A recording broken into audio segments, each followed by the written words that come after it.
देखिए, जीवन में सुख शांति और जो भी हम इच्छा करते हैं वो तभी संभव है जब हम यथार्थ के करीब रहें।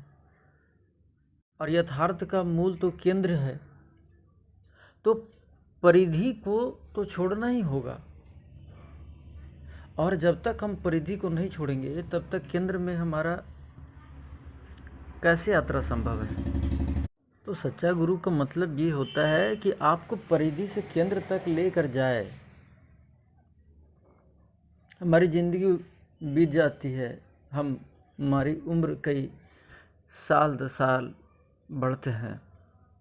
आपने इस बात को गौर किया होगा कि आत्मिक उन्नति या किसी प्रकार की उन्नति थोड़ा मुश्किल होता है। देखिए, उन्नति का मूल यही है कि जो कुछ भी हमने पाया है उससे पूरी तरह से संतुष्टि है हमारे जीवन के अंदर, चाहे वो बाहरी जगत में पाया है या आंतरिक जगत में पाया है।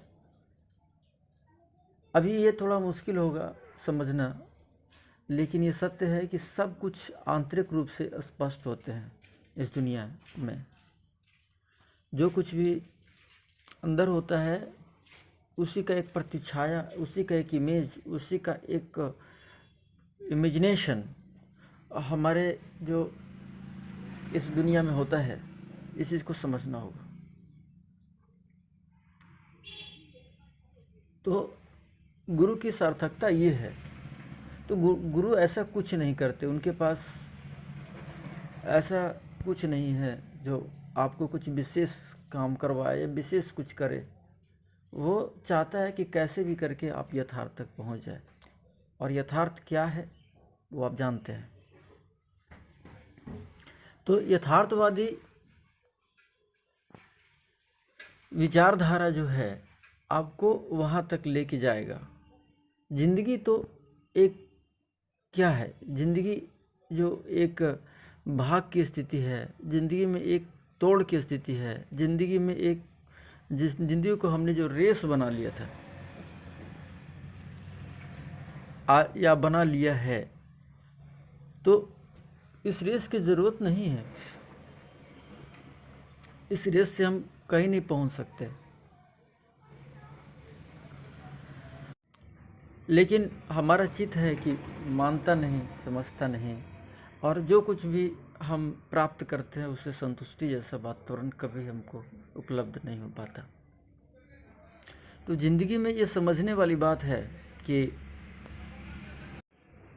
जो कुछ भी हमने दौड़ भाग किया है या जो कुछ भी किया, क्या पाया और कितना संतुष्टि हमको मिला है, लेकिन समझाना बहुत मुश्किल है। ज्ञानी तक को समझाना मुश्किल है, बाकी तो की बात ही क्या है। भगवान श्री कृष्ण जो है यही चीज़ समझाते हैं अलग अलग तरीके से, अलग अलग मार्ग से।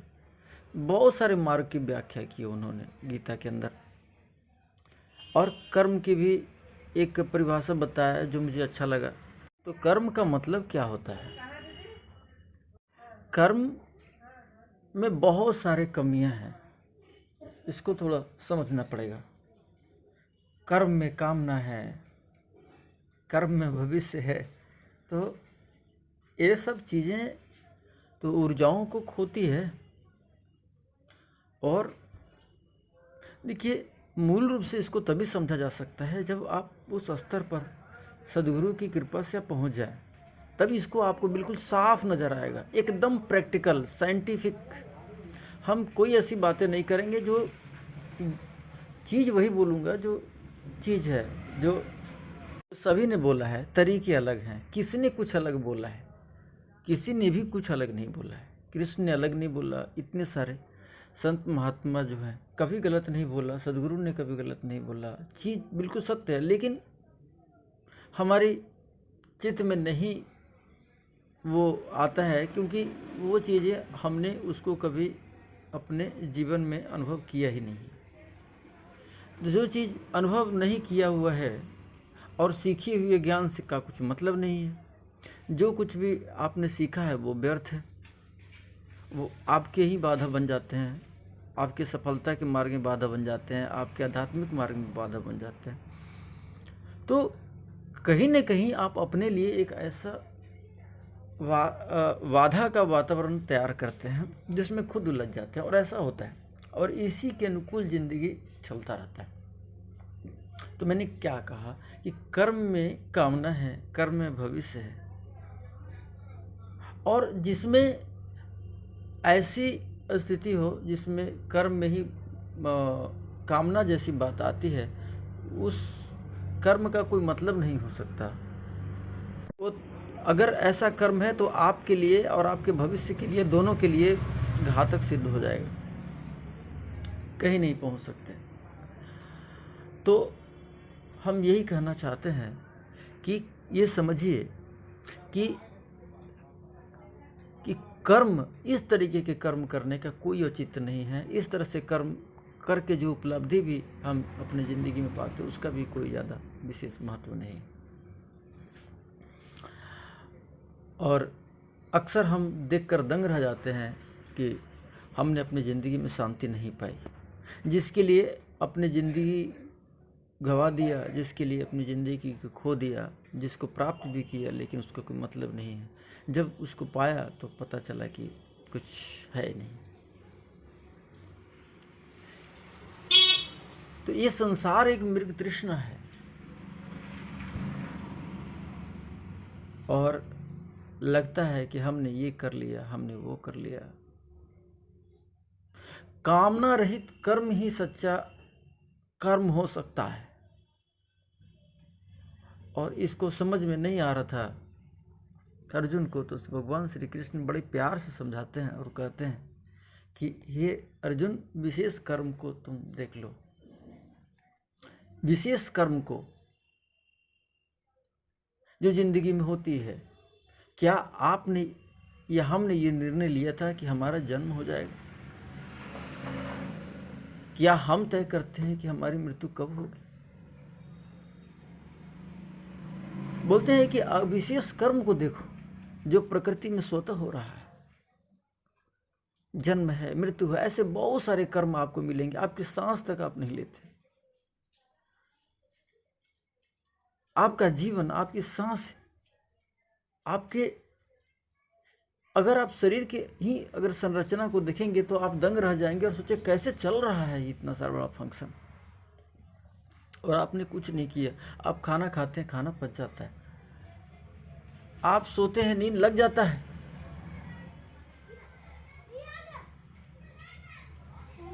मधुर संगीत सुनने के लिए भी हमारे ईश्वर ने कान दिए, हम धन्यवाद देना चाहिए। प्रतिपल आनंदित होना चाहिए। प्रकृति का स्वरूप आनंदमय है, यहाँ हर चीज आनंदमय है। तो जिंदगी में आनंद ही आनंद है। बस समझने के बाद कि जिंदगी क्या होती है।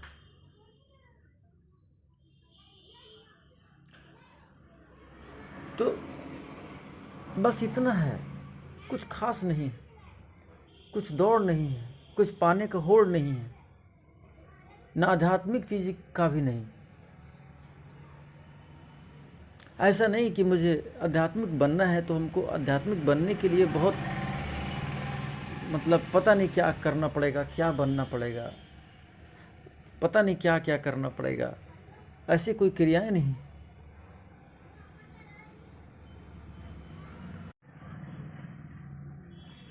तो ऐसे तो उस विकर्म को याद कीजिए जो भगवान श्री कृष्ण कहते हैं विशेष कर्म को देखो, जिसको देखने के बाद तुम्हें यकीन हो जाएगा कि तुम कुछ नहीं हो, तुम कुछ कर नहीं रहे हो। जब तक जीवन में स्थिरता की भावना ना आए तब तक कुछ किया नहीं जा सकता, न भौतिक न आध्यात्मिक।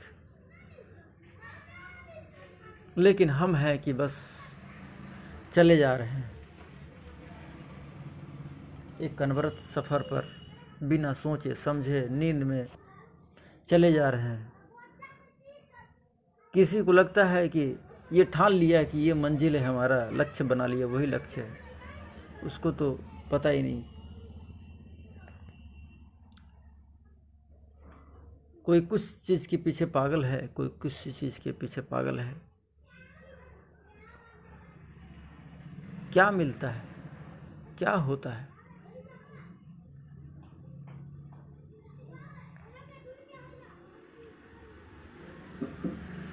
सब चीज़ जो आप चाहते हैं, क्या नहीं मिला हुआ है? सब चीज़ मिला हुआ है, बस समझना है। तो यथार्थ के केंद्र में जाना होगा और यथार्थ के केंद्र में जा कर के समझना होगा कि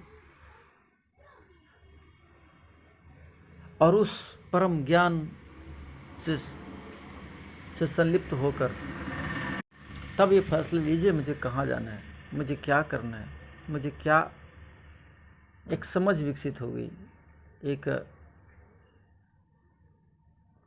ऐसे चीज़ विकसित होगा जिसमें हर पल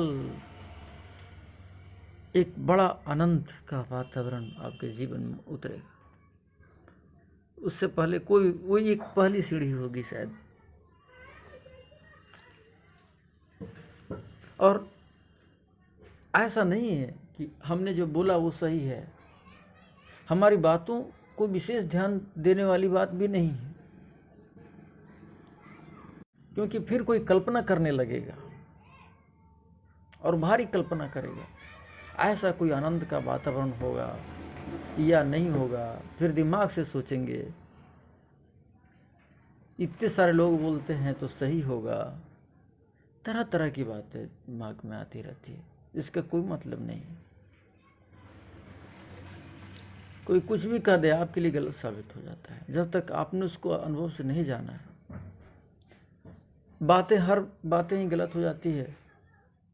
इसीलिए भगवान बुद्ध कहते हैं आप वो दीपक हो, आप अपना दीपक स्वयं बनो, हमारी बातों को ध्यान मत दो। हम जो कह रहे हैं वो मेरा अनुभव है, मेरे लिए वो यथार्थ है, तुम्हारे लिए हो सकता है वो गलत साबित हो जाए।